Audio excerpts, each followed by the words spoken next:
and dear colleagues.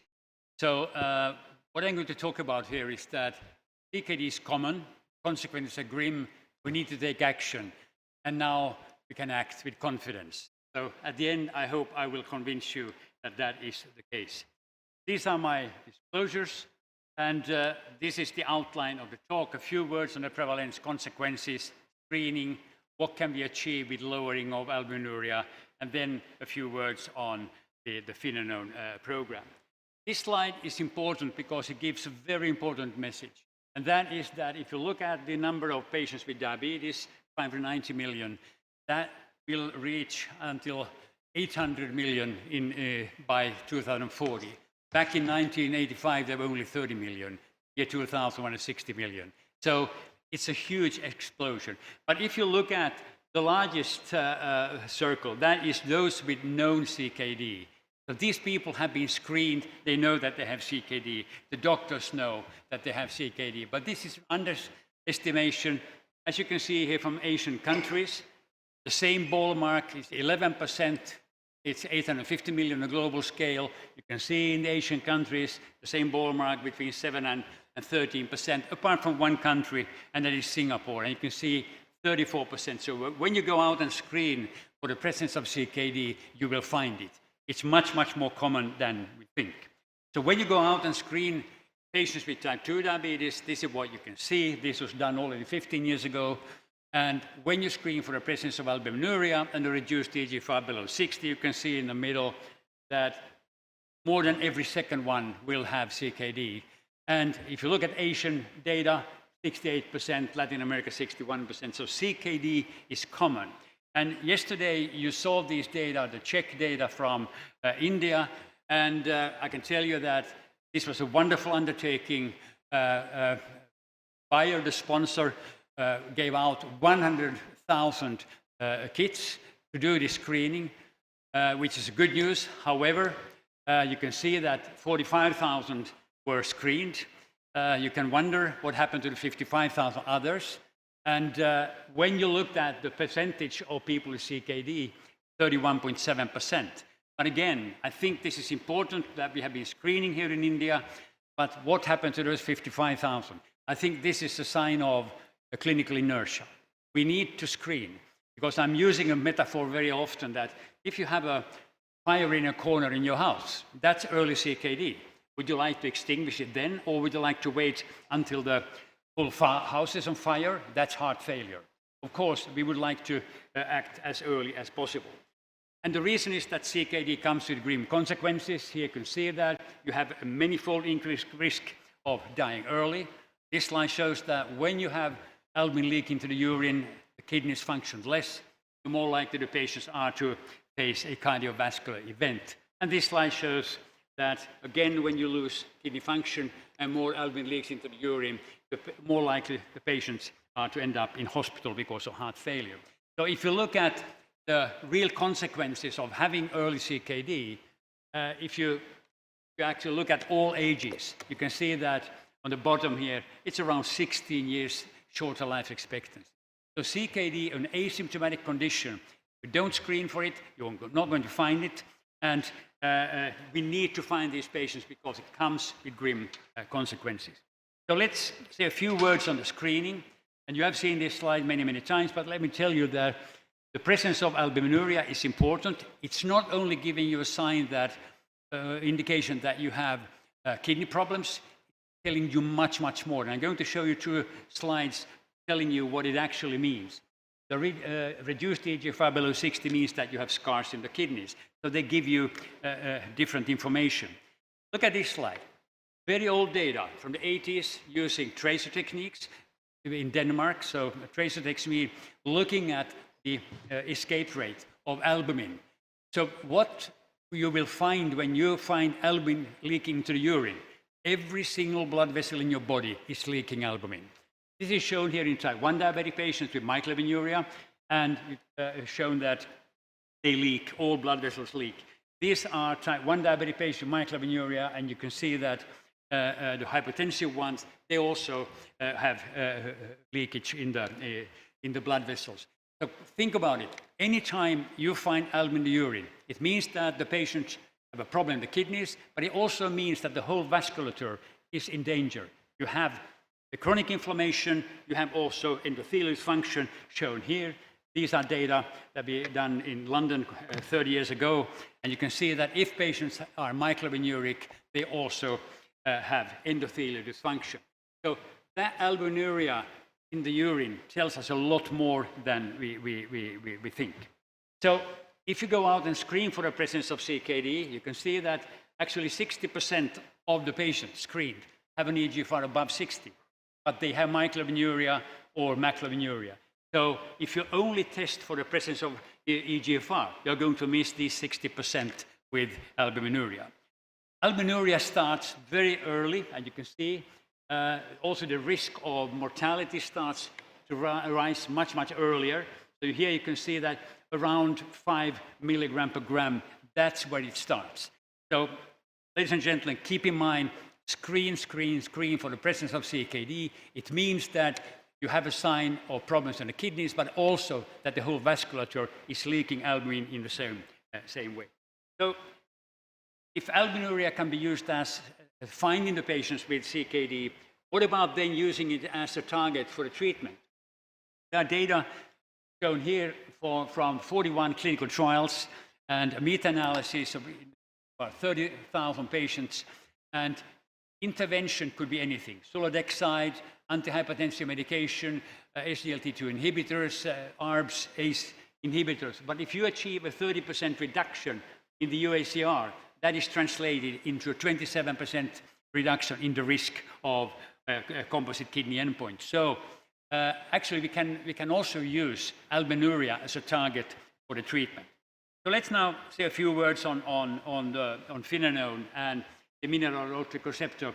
And here you can see that in a situation where you have increase in the RAS, could be due to oxidative stress, it could be due to insulin resistance, obesity, etc., what will happen is that you are going to have a reactivation or activation of the receptor, and that leads downstream effects in the kidneys, in the heart. But in the middle, you can see also in the vasculature. And this is where finerenone comes into place, because finerenone is actually anti-inflammatory. And very early on, you have an inflammation in the vasculature, and that you can actually address with finerenone. And when you block the receptor, what you can see is that you're going to reduce the administration rate, reduce the impact of inflammation, and you also have hemodynamic factor effect. So this is very, very good news, and of course, this leads in the end to kidney and heart protection. Now it's also important to keep in mind that anytime you're using a non-steroidal mineralocorticoid receptor antagonist or a steroidal one, you're going to have a slight increase in potassium. And that is, it's physiology, pure physiology, because whenever you have an increase in the RAS system, the idea with that is to increase the perfusion in the kidneys. It means that you have to retain sodium and water in order to increase the perfusion, and you get rid of potassium. And when you block that system, you actually get rid of sodium and you retain potassium. So this is something that we just have to understand, that this is the way it works. But the good news with finerenone, it has much, much less effect on the increase in potassium. So let me show a few words on the finerenone clinical trial program. There are two landmark trials that you have heard about many, many times already: the Fidelio DKD and also the Figaro DKD. Fidelio DKD was a population with type 2 diabetes, more late-stage kidney disease, while the Figaro DKD was patient with type 2 diabetes, early-stage CKD, DKD. And if you look at this slide here, you can see here that the Fidelio DKD and the Figaro DKD, the primary outcome in the Fidelio is the secondary outcome in Figaro, and vice versa. The primary outcome in Figaro is the secondary outcome in Fidelio DKD. And this means that it was very easy to pool these trials together in a much, much larger patient population, about 13,000 patients. And that was then called Fidelity. The only change in the fidelity is that the kidney composite endpoint was changed from a 40% reduction in eGFR to more than 57% reduction in eGFR, which equals doubling of serum creatinine. So the results from the fidelity showed quite clearly that you reduce the risk of a kidney composite endpoint by 23%. And if you look at the different components of the primary outcome, they are all left at the unity line, which means that all these components contributed to the main result, apart from the renal death. But renal death is defined as the patient should be on dialysis, but they refuse. So this is very, very important data from the fidelity showing that this is leading to reduced risk of a kidney composite endpoint when you expose the patients with type 2 diabetes to finerenone 10 or 20 milligram of finerenone. If you look at then the cardiovascular endpoint, you can see here a 14% reduction in the relative risk of cardiovascular morbidity and mortality compared to placebo, and this is very much driven by hospitalization for heart failure, which is no surprise because we have been using for years already spironolactone, the steroidal MRA to treat patients with heart failure. Now should you watch out for the next slide I'm going to show you, a very important piece of evidence.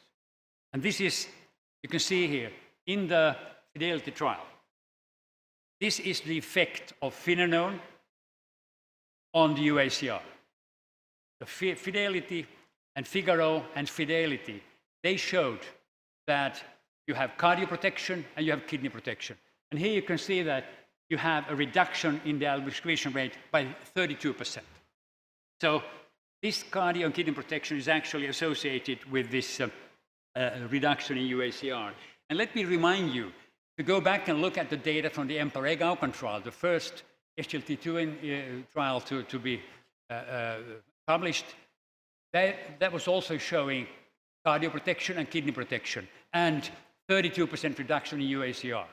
The first specific kidney trial with an SGLT2 inhibitor, the Credence with canagliflozin, showed also cardioprotection and kidney protection and a 31% reduction in the UACR. And you are probably also aware of the FLOW study, the GLP-1 receptor agonist semaglutide, showing cardioprotection, kidney protection. And UACR was down by 32%. And now you can see here in the fidelity trial, down also by 32%. So this gives us an indication that whenever we are able to reduce the UACR by 30%, that will be translated into benefits for the patients. So it's very important also to have this as a treatment target. And there's a mediation analysis based on the fidelity showing that actually 84% of the effect on the kidneys are due to this UACR reduction. And you can see that 37% of the effects on the heart can be explained by this. So albuminuria, the presence of albuminuria is not only a sign that you should detect the problems, you can also use it as a target for your treatment. So let's now, I promised that I've said we can act with confidence. So let me now show you some data from a more recent trial, which is the confidence trial. The confidence trial set out to study whether starting two drugs with two different mechanisms at the same time, so not sequentially, but at the same time, finerenone 10 or 20 milligram once daily, and empagliflozin 10 milligram, or finerenone or empagliflozin alone. And the primary outcome here was a reduction, change in UACR on day 180 days from baseline. And then also secondary endpoints, the effect 30, 40, 50% reduction in UACR, and then adverse effects. And if you look at the data in the confidence, you can see that median UACR 579, so the majority of these patients were macrobinuria, and you can also see that the mean eGFR is 54, so they have CKD stage 3. But now, if you then look at the next slide, which is showing the results and the effect on UACR, what you can see here is that when you combine and start at the same time, you have a much, much more dramatic effect on UACR. And let me tell you, that if you look at, it needs only 2 weeks, if you start them at the same time, to have a 30% reduction in UACR. 2 weeks. It takes about a little longer time if you use them alone. So these are extremely good news.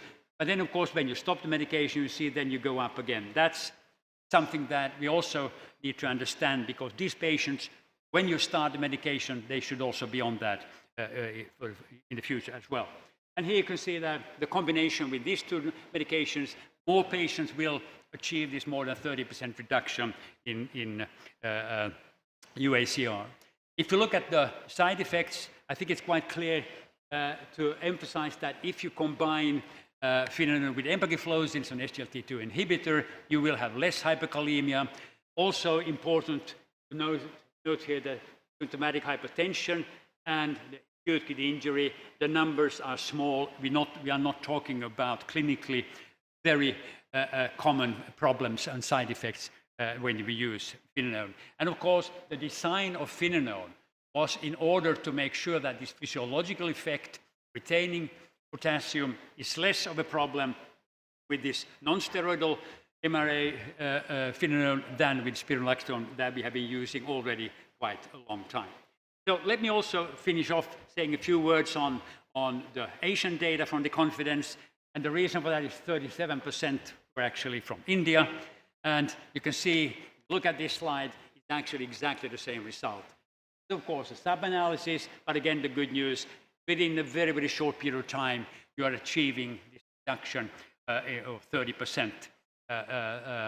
You only need 2 weeks. And that's the same in the Asian part and also here in the rest of the world. So very similar data. And if you look at the effect on 30, 40, 50% reduction in UACR, you can see that there's no difference between the Asian patients and the rest of the world. Where you see a small difference is that it seems that the Asian patients have less side effects. Difficult to explain why. It may be just a numbers game, and of course this is not the whole study, but then also less serious side effects. But what you see slightly more is a little bit more of hyperkalemia that can be explained by the patients from the Asian population had actually lower eGFR and higher UACR. So, dear colleagues, ladies and gentlemen, why should we combine these two drugs? Yes, because they have two mechanisms. And I told you that when you find albumin in the urine, it tells you that the vasculature is in danger. You have inflammation, chronic inflammation. You have endothelial dysfunction, and that leads to problems for the patient in the future. Now, finerenone is fixing this inflammatory part, and this is very, very good news. Now, what about SGLT2s? SGLT2s, they close the front door, so vasoconstriction in the afferent arteriole, and if you have systemic increased blood flow, that will lead to hyperfiltration, push the sodium handling in the proximal tubule, and the kidneys become hypoxic. This is exactly what it's all about, and this is the reason why it's so important also to use an SGLT2, because you can prevent the kidneys from becoming hypoxic, and also then you close the front door and you reduce the hyperfiltration and the intraglomerular pressure with SGLT2. So we have two different mechanisms. The reason why they prevent from kidney hypoxia is basically that sodium reaches macula densa, and you block the sodium reabsorption. 90% of the oxygen consumption in the kidneys are due to the sodium reabsorption. So actually, that's a very important fact. And you can see here that now the learned societies, they recommend that we should use all these medications because they are life-saving. And of course, previously standard of care, RAS blockade, now the confidence, add on 2 more, and then in the end you can also then consider if you aim for reducing the obesity and especially the central obesity, semaglutide. But here you can see that when you add on the confidence, so empagliflozin and finerenone on top of standard care, you can actually achieve benefits for patients, all of the outcomes. So, ladies and gentlemen, dear chairpersons, CKD is an asymptomatic condition, comes with grim consequences. 850 million people with known CKD. It's probably 3 times more if you believe the data from Singapore. So there might be 2.5 billion people with CKD out there. Albuminuria is not only a sign of CKD, but also that the vasculature is inflamed. These life-saving medications have been shown to be cardio and kidney protective, and they are associated with lowering albuminuria. Guidelines recommend the use of these. And finally, please screen for the presence of CKD, and when you find it, take care. And for me, that's a 5-finger rule. My time is up, but I tell you shortly what 5-finger rule means. It's optimal glycemic control, A1C below 7, optimal blood pressure control below 130/80 if you can achieve it. The patients usually have stiff arteries, but you probably you should aim at the below 130/80. Third finger, LDL cholesterol below 1.4. Fourth finger, stop smoking. Fifth finger, use these life-saving medications. Thank you very much for your